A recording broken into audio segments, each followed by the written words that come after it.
In the mid-1990s, several small studios suddenly wanted to become major players in the industry. They decided to conquer the world with science fiction films about robots or aliens, the most popular genre at the time.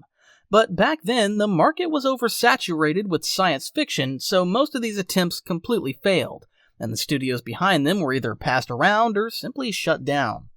One such film was Screamers. Although it's fairly well regarded around the world today, it failed to attract much interest when it was first released.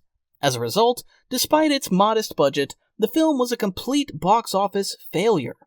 The film is based on Philip K. Dick's short story Second Variety. It was published in 1953 and can now only be read out of sheer curiosity because Second Variety has aged terribly. On top of that, Dick spent his entire life abusing various substances, which made him obsessed with the idea that he was surrounded by enemies. His main enemies were the U.S. Internal Revenue Service and the Communists. So when an explosion occurred in his home one day, he immediately knew who was to blame, and doubled down on writing about his enemies while consuming whatever drugs he could get his hands on. The original Second Variety is also about the Red Threat. The plot centers on the Eastern Bloc, which, without declaring war, suddenly attacked the United States with the most powerful atomic bombs. Caught off guard, America quickly loses, and the entire planet is destroyed. However, the Democratic government manages to flee to a moon base, from where it tries to strike back at the Soviets by dropping various machines onto the scorched Earth. The writer of Alien, Dan O'Bannon, drafted the script for Second Variety back in the early 1980s, but the film's expected budget was too high, and no one was willing to invest that much in such a story. O'Bannon was hoping that Blade Runner would be a box office success, which would encourage Hollywood to turn to Philip K. Dick's works. But Ridley Scott's expensive sci-fi film was a box office failure. As a result, many studios considered O'Bannon's script, passing it around for years, but no one ever took the risk of putting it into production. Everything changed in the early 1990s with the release of Total Recall. The film became a major box office hit, bringing new attention to Philip K. Dick's works. Conveniently, there was already a finished script based on one of his stories. It caught the attention of Triumph Films, a small division of Sony. In the 1980s, the company distributed low-budget European films in the US. Typically, they would release a film in a few theaters, make some profit, and move on. However, some of their films performed well, and the studio's situation gradually improved.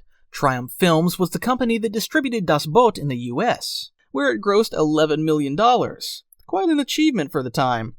After turning a profit on films like that, the studio began investing in American productions in the 1990s, and although films like Wild Orchid didn't do well at the box office, international releases and home video sales brought in decent profits.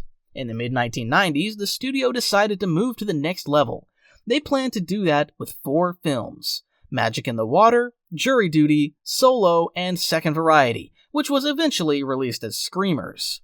The studio allocated $20 million for Screamers.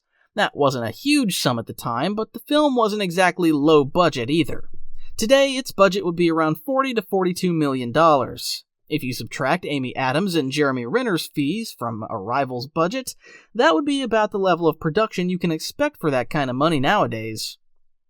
To save on actors, the studio brought in the dusty Peter Weller and picked up the rest of the cast at a local bargain sale. It seems they found the director, Christian Duguay, there as well. Before Screamers, he had only directed a few TV films. One of them, Livewire, could have been released in the US, but after failed test screenings, it went straight to video. Canadian Duguay also brought Roy Dupuis onto the project. Roy agreed to appear in Screamers out of friendship and received only a symbolic thank you as payment. Naturally, the original script was reworked, since by the 1990s, Americans in movies still waiting for a communist invasion were already being openly laughed at. All mentions of the Red Scare were quickly cut. Instead, Screamers got an energy crisis, the year 2078, the planet Sirius 6b, an alliance of miners, and an evil corporation that, out of spite, was destroying the planet, and the miners' union along with it. On top of all those changes, the creators slapped on the plot of Second Variety. To save even more money, the filming was moved to Canada. Peter Weller wasn't very happy with the plot and likely took the role out of desperation. By the mid-1990s, he had started to slip into B-movie territory and didn't have much choice in projects. As a result, He worked reluctantly and often forgot his lines. In an interview with an American TV channel that covered the filming of Screamers, Peter Weller, dissatisfied with how things were going, spoke rather dismissively of his character. He said that his character gets paid for something, then says something, goes somewhere for no apparent reason, and does something there. The studio was so furious about the interview that they banned journalists from the set and prohibited the actors from talking about the film to anyone. Screamers was filmed in just 2 months and was supposed to be released in early fall 1995, right after its premiere at the Toronto Film Festival. But due to poor test screenings, the wide release was pushed back to January 1996, a dead month already full of other doomed motives. The studio was so worried about the film's quality that they even changed its title. Originally, the film was going to be released as Claws, named after the machines in the story. But it turned out there had already been horror movies with that name in the 1970s and 1980s, and although those weren't very well known, the studio, worried that even that might hurt the release, changed the title to Screamers at the last moment. Critics who saw the film in Toronto gave it harsh reviews. As a result, only a small number of people were still looking forward to the movie. Screamers debuted in 9th place at the American box office, grossing only $3 million. It's hard to say now what the film's marketing campaign looked like, but by its second week, Screamers dropped to 15th place and ranked among the worst performers per screen in 1995. The only film that did worse was the complete disaster Big Bully, starring Rick Moranis and Tom Arnold. Even Braveheart, which had been in theaters for 37 weeks, was doing better. In any case, the film's poor performance forced the studio to pull it from theaters just 3 weeks after release. In total, Screamers grossed $5 million in the US and made another $7 million worldwide, which still wasn't enough to cover even half of the money spent on filming. If the studio did spend anything on marketing, then the situation looks even worse. Director Christian Duguay was the least affected by the film's failure. While the actors quickly moved on to TV and direct-to-video projects, the director still had a few chances to save his career. Though, who knows, maybe he wasn't saving it at all when he made The Art of War and Extreme Ops. The first film had a budget of $60 million and was produced by Franchise Pictures. The $40 million Extreme Ops had Moshe Diamant as a producer. He often worked with Franchise, including on Sound of Thunder. He was also involved in the production of Maximum Risk, Sudden Death, Double Team, The Quest, Knockoff, Simon Says, and The Musketeer. Every single one of them flopped.